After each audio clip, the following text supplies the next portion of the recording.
What happened at Manassas that first year is that I got taught by an 18-year-old kid from the hood that if I'm going to be successful as a coach and a mentor and a father and in any other aspect in the world, is I've got to be motivated not by what that work does for me, but by what that work does for everybody surrounding me. And then the payoff is you get 100 times more out of that than what you put into it. Welcome to the Dad Central Show, hosted by Ed Gow Jr. and Drew Solon. We know dads want to see their kids succeed, but they don't always know how to get there. This show gives dads the tools they need to raise confident and successful kids. Well, Coach Bill Courtney, I can say this is the first time I'll be having a conversation with an Oscar winner. So this is the beauty of this podcasting medium, is you get access to some people you probably never would in your life. And so I know there's so much more to you than just that, but I wanted to put that out there right away. This is an honor for me to have this conversation with you and to have you share with our audience from the many facets of who you are and what you've done, but really with the end goal of helping our audience, figure out how they can be the best that they can be in their lives with their family. So welcome to the show. Thanks for being here. Can you start by maybe just, for those who don't know Coach Bill Courtney, tell us more about Coach Bill Courtney. I'm a normal dude. I grew up in Memphis, went to Ole Miss, graduated from Ole Miss, and started coaching football and teaching school for a living. The way I grew up, my father left home when I was 4. He actually died this year, and I had absolutely no relationship with him. My mom was married and divorced 5 times. My 4th father shot at me down a hallway when I had to dive out a window to save myself that night. And he shot up the house, and I called the police from a neighbor's house, and she was cowered in a corner in the attic. So, the truth is, in keeping with the story of your podcast, is fatherlessness has played a huge role in my life. When I graduated from Ole Miss, I started teaching school and coaching football. I had a degree in psychology. And my goal was to go into developmental psychology, be a child psychologist. But I met, you can look at me and see that, guys like me don't usually marry hot women. And I got lucky. And in the South, there's a thing when you're fishing called lighting into a slab. And that means if you're on an 8-pound test and you hook about a 15-pound bass, you do everything you can to get that thing in the boat without snapping the line and letting it get away. Well, that's kind of what I felt like when I married Lisa. Is I was the 8-pound test and she was the 15-pound slab. And so I didn't know what to do to keep her on the line except have kids. So we had 4 kids in 4 years, make sure she stayed around. And, as much as coaching has been my passion, primarily because you heard the way I grew up, the most positive influences in my life coming up were my coaches. They were I don't want to overdo it and say my coaches were my father figures, but they were the positive male influences in my life that counterbalanced so much of the negativity surrounding my fatherlessness. And, so I had all these kids and this wife, and I had $17,000 a year teaching school and coaching football, wasn't getting it done. So that's how I got into the private world and started a business and all that. In the state of Tennessee, the governing scholastic athletic body allows people, if they take a bunch of classes and accreditation, to be what's called a non-faculty certified football coach. And so football coaching, or coaching period, basketball, football, whatever it was, has always been my passion. So even as I started into a different profession other than teaching and coaching, it was still my passion. And so for 31 years, I continued to coach as the certified non-faculty coach while also growing my family and my business. My business now has 135 employees. We do business in 40 countries. I have office and manufacturing facility here in Memphis on about 50 acres. I have an office in Shanghai. I have an office in Ho Chi Minh. We've been very blessed and do a lot of business. But at the same time, I continued to follow my passion, which was coaching.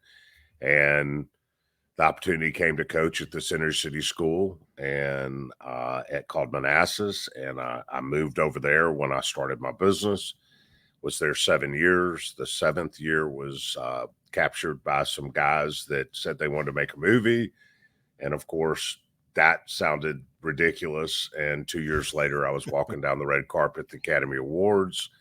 From that, I do speeches, and I wrote a book called Against the Grain, which led to more speeches. And so kind of the movie and the book and the speeches all evolved into a podcast that we've just launched called An Army of Normal Folks. And so I think that is the Reader's Digest 4-minute version of Bill Courtney from 4 years old till today.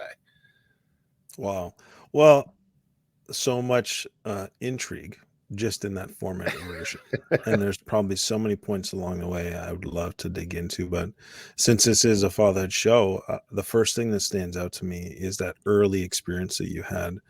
Your father leaving home at 4 and then having these 4 or 5 other, 4 that were married. There were a couple of other guys that were long relationship. Listen, I want to be careful. My mother loves me and always did, and I love her. And she did the best she could. She made some poor choices, and I don't want to throw her under the bus at all. But the fact is, fatherlessness and the reality of my upbringing and all had a very traumatic effect on me. And I'm 54 now, and I didn't really come to terms with all of it until my late 40s. And I lettered in 6 sports in high school. And my father was the starting point guard and the starting quarterback at East High School in Memphis, which back in the day was the school in Memphis. Sybil Shepherd actually graduated from there. And he was a track guy too. And I know you look at me now and are surprised, but I was as well many pounds ago. And he, until the 90s, still held some city and state records. He was a really good athlete, and I know he was into athletics. He went on to do very well in business, although I never saw anything from it. But I know he was interested in sports. And when you letter in 6 sports in high school, your name's in the local paper. There's no doubt in my mind that he saw or knew, we share the same name, that in reading the sports page, he was plenty aware of who I was and what I was doing, and yet never saw me play or participate in one single game or event. And when you're a strapping young guy at 14, 15, 16, 17 years old, and you're dealing with what people that age deal with anyway, trying to figure themselves out and everything else, and you've had all these guys in and out of your life that you reconcile you're not important enough for them to stay around. And then your own father, who shares common interests with you and who knows what you're doing, has no interest in you. What you start to do when you look at the mirror is ask yourself, what's wrong with you?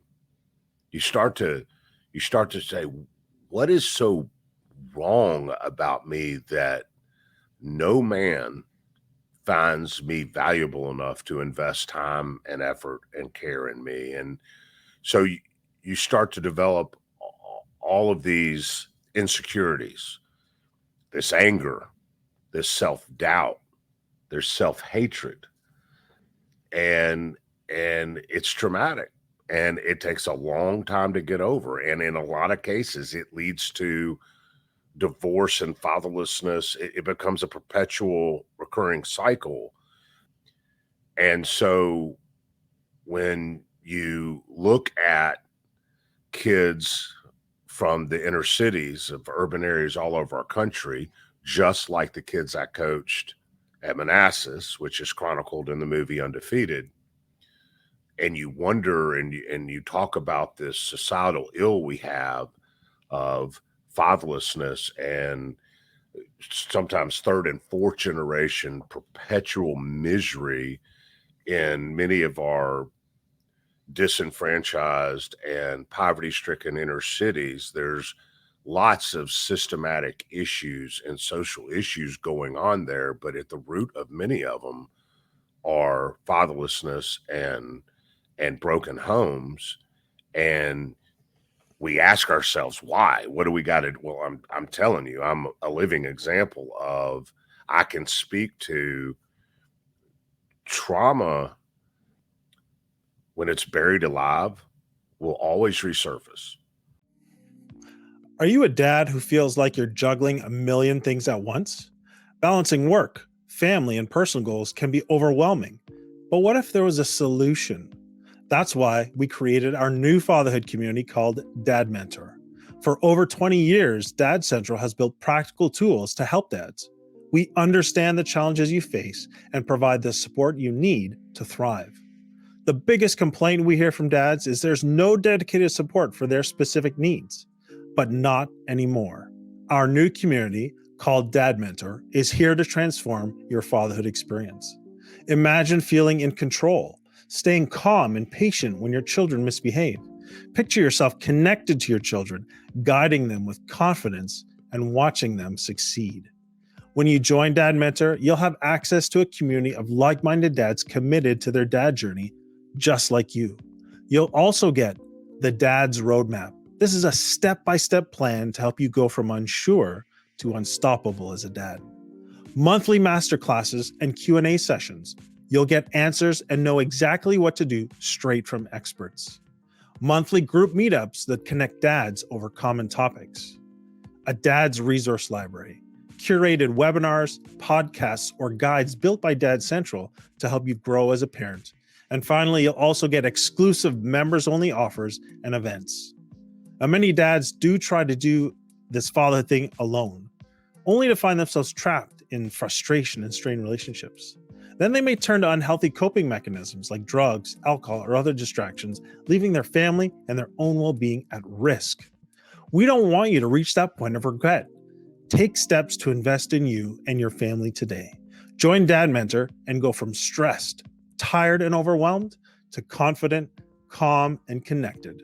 Join us today by going to dadcentral.ca/dads.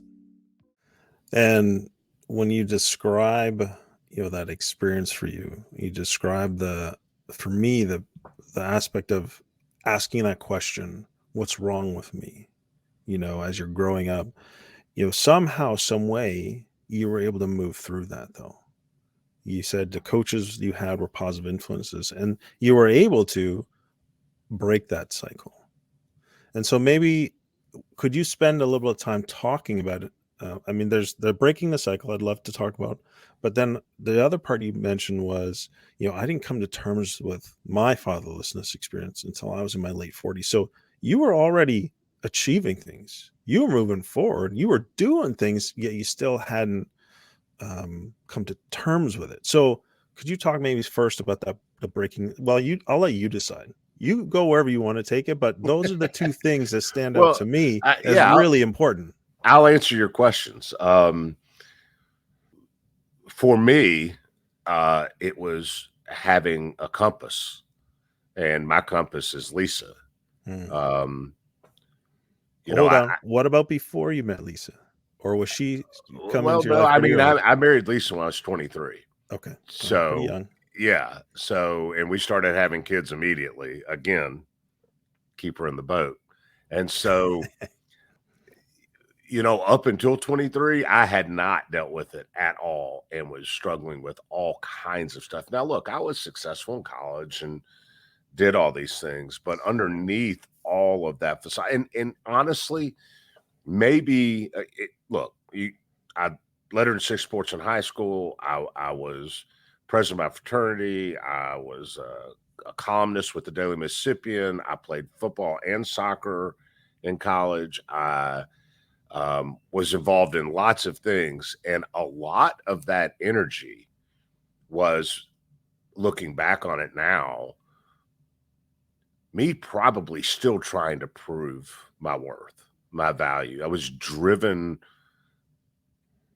by a lot of probably things that shouldn't have driven me. But I married Lisa. We had these kids. And when I was in my 30s, and it was Father's Day, and she said, "Do you realize every Father's Day and most holidays, Thanksgiving and Christmas and stuff, you're just a jackass?" And I'm like, "Well, no." And she said, "You are. You're miserable, and you're miserable to be around." And she obviously knows me intimately more than anybody else. And she said, "Look, I know you're suffering inside and you still Mhm. hadn't figured it all out." And she said, "But there's got to come a time where you quit being a victim of fatherlessness and start celebrating fatherhood. Mhm. You have 4 delicious, beautiful children who adore you. You have an organic family and a wife who loves you and will support anything you do. It is time that you let that go and start celebrating, not instead of being a victim, not having a father, start celebrating being a father, and let that define who you are instead of the past define who you are." And by the way, you also need to understand that forgiveness is more important for the forgiver than the forgiven. And Mhm. even though you haven't been asked for forgiveness, you need to give it, because harboring all of that ill will and emotion is eating you up from the inside.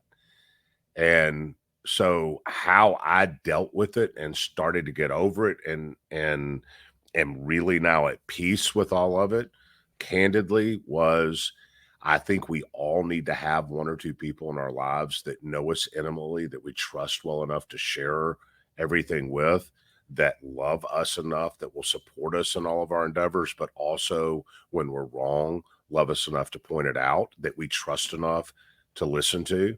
And I call those people compasses. Mhm. And Lisa's my compass, and she helped point out to me how I was allowing other people who who made poor decisions and affected me. I was allowing them to take my power as a positive human being and a father and a husband away from me. And so um, that was that was kind of how I started working through it, was listening to my compass and starting to forgive and starting to have grace and starting to understand that we all have trauma. We all have different problems in our life. And you can either choose to allow yourself to be a victim, or you can forgive, let it go, and start celebrating, working on the things that you can accomplish in life. And that was, instead of not be having a father, that was in fact being a father. So I don't know what your second question was. Well, the first part was breaking the cycle. That's Um, it. That's how I broke it. God, so having a compass, having somebody who could speak truth in a loving way, and you were able to receive that and then start to do the work yourself That's it. to work through it. That's how it worked for me. And Yeah. and understanding, very important part, understanding that forgiveness is more important for the forgiver than the forgiven. Man, if you harbor all kinds of ill will, if you harbor all kinds of this stuff inside of you, it's not hurting the person you're angry at, it's hurting you. You got to get rid of it. You got to forgive and you got to let it go. Now, there's a difference in forgiveness and a pardon, but you still got to forgive it. You got to let it go. You got to let it out. If you let it eat you up from the inside, you're allowing someone else to affect you over and over and over again. And you just got to quit. And so I had to get my arms around that too, which I did. Do you think that that was affecting you as a dad in Oh, your own fatherhood? And uh, then what change did you start to notice when you began to work on that? well, I mean, I started. Well, first of all, when Lisa said you're being a butthole, and I'm like, you know, women. Come on, you got to And, keep her in the boat. yeah, that's right. Be careful. But then I started to, once I got over, you know, normal defensiveness that any human being has when they're told something about themselves they don't want to hear, I started to know she was right. And, um, that's when you got to look yourself in the mirror and take an honest appraisal of who you are and what's going on because of your compass. And you start to work on it. And, how ironic would it be if, in trying to never be like the people who hurt me the most, I ended up being that person because I was harboring all this crap. I mean, you just got to forgive, you just got to let it go, and you got to work on yourself, and you got to be honest with yourself, and you got to listen. And so that's kind of how it worked for me. My coaches coming up were the vast majority of them were extremely good men and had a positive effect on my life. And so it wasn't like I was out there in the wind floundering. What I was conflicted, Mm. struggling. I had the good, I had the bad, and I was letting the bad outweigh the good. And anytime you do that, you're impeding your own progress as a human being. And so, you got to forgive, you got to listen, and you got to be honest with yourself, and then you got to work on it. And so, in terms of being a father, that's what I did. I want to tell you a story, but I have to give you a prerequisite. Lisa always had the four kids and me at dinner, and after working all day and coaching football and coaching the kids and everything else, sometimes we wouldn't eat till 8:30 at night, but we were going to have a family dinner. Okay. And the my seventh year at Manassas, the Thursday night before the Friday game of the first playoff game, I looked at everybody and I said, "Guys, I really want you to come to the game tomorrow night." And, after 7 years, they came to a lot of games, but they had other stuff going on too. And they all looked at me and said, "Well, we'll come if we can, but what's the big deal?" And I'm like, "Well, it's the playoffs. If I lose, I'm out. That's it." And they said, "Well, there's next year." Well, at that point, I'd not told anybody I wasn't going back to Manassas. Mm. And I said that's when I broke the news. I said, "Guys, I'm not going back next year." And I said, "So if we lose the game, I'm out, and it will be the last game I ever coached at Manassas, and I would like y'all to be there if that's the case." And I look over, and at that time, my third kid was 9, Will. And I look over, Willie's right there on my left, and he's bawling. Mm. He just tears are streaming down his face. And I said, "Son, what's wrong?" And he said, "You can't quit Manassas." And I said, "Why?" He said, "Because those kids need you more than we do." Wow. And I'm going to tell you something. If you're engaged in any activity that somehow creates this perverted belief in your own children that other kids need you more than they do, you've got it wrong. Mm. I don't care how much good you're doing. I don't care how hard you're working. I don't care all of the I don't care what you're accomplishing. If your children somehow think that their need for you is secondary to somebody else's need for you, you are out of balance. And so part of the answer to how I started to work on becoming the best version of myself as a father is forgiveness, have a compass, listen to your compass, take a self appraisal of who you are, take steps that you need to take steps to change it based on the basic tenets and fundamentals that we all really know are supposed to define our life, but also listen to your children, love your Mm. children, understand that their perspective, although it may be an 8 or 9 or 10-year-old perspective, is through the lens of someone who likely almost worships you. And listen, because children are incredible mirrors of what's good and bad in the adults around them. But you got to shut up and listen, and allow them to allow them to reveal to you what Mhm. they're seeing. And what my son revealed to me is that despite all of the work I'd been doing, I was still missing the mark. And so, if there was anything that verified my decision to leave Manassas that last year, it was my son in that conversation. Mm.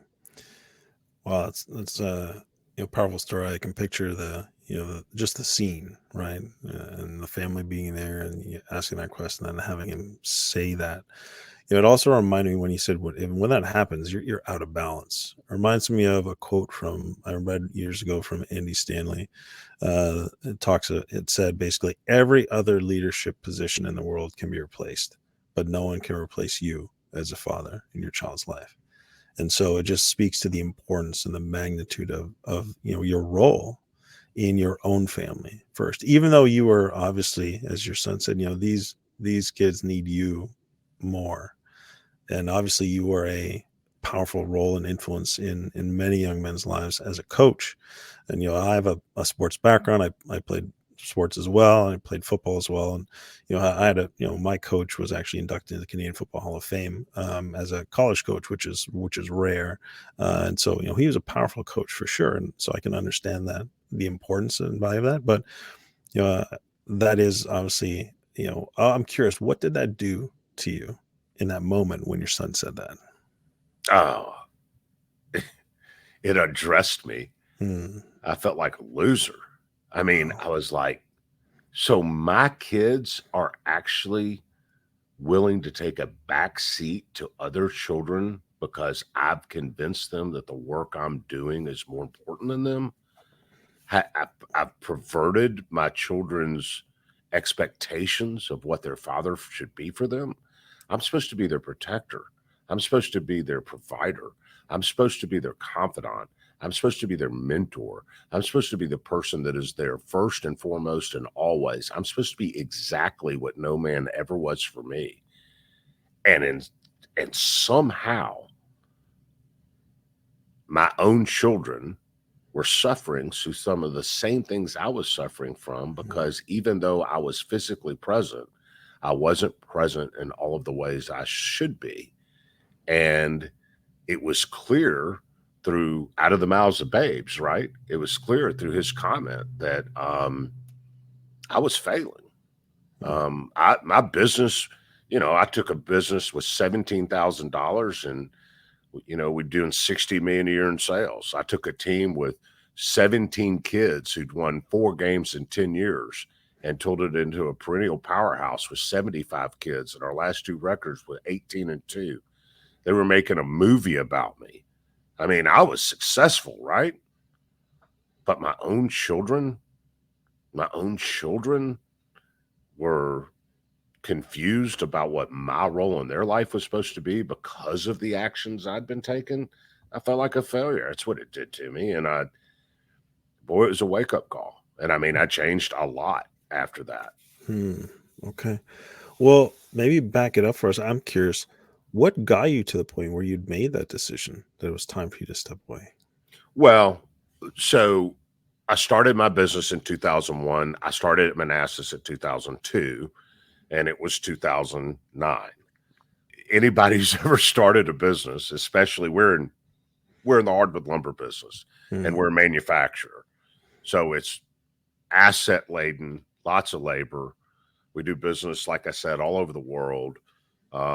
And it's hard. And I mean, to be successful, you only have to work half the day.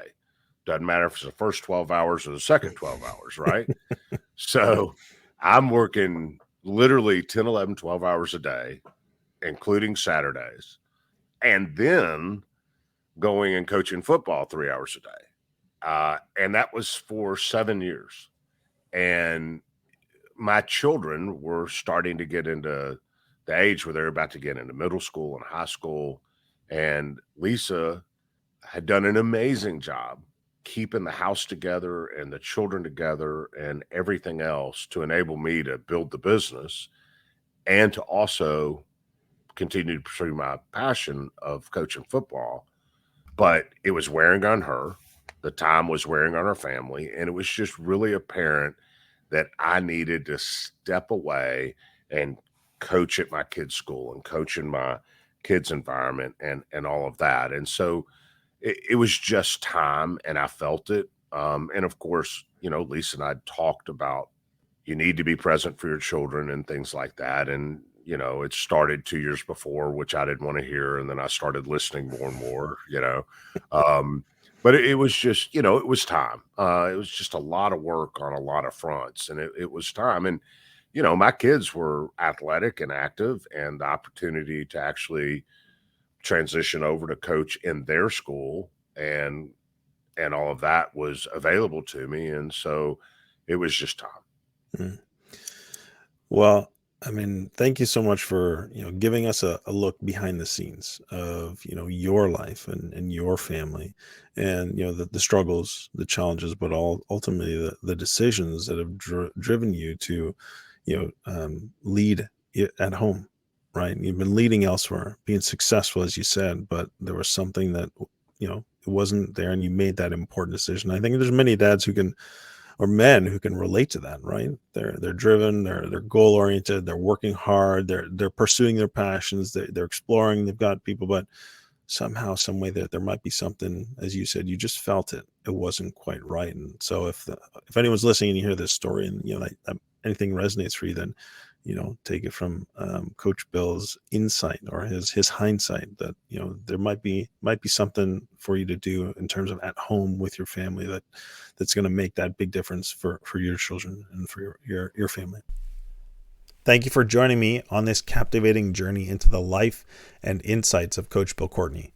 Learning about his upbringing and the challenges he's faced is truly an inspiration, and for me, it's been an honor to help uncover the remarkable layers of his story, from that challenging upbringing and his growth into a husband, father, and coach. But there is more, because this was only part of my conversation with Coach Bill Courtney. If you found this episode as inspiring as I did, I'd love to hear your thoughts. Help us at the Dad Central Show spread the word by rating and reviewing the show on your favorite podcast platform. Your feedback really does fuel our mission to bring you more stories that resonate and uplift. And don't worry, this conversation with Coach Bill Courtney is far from over. In part 2, we dive into his coaching journey, really exploring the heart of the Oscar-winning documentary Undefeated. So I want you to get ready to be inspired by the power of mentorship and the profound moments that shaped his coaching and his leadership philosophy. Now, before I sign off, I'd like to extend a heartfelt thank you to our sponsor, Dove Men Plus Care. They do believe in the importance of care for ourselves, our families, and the communities that we're part of. Just like Coach Courtney's commitment to mentorship and leadership, Dove Men Plus Care stands for values that truly matter. So stay tuned for part 2 of my conversation with Coach Bill Courtney on the Dad Central Show. Until then, remember that the journey of inspiration and growth never stops. Take care. Remember to give yourselves grace, and don't just manage your time, manage your energy. We'll catch you on the next episode.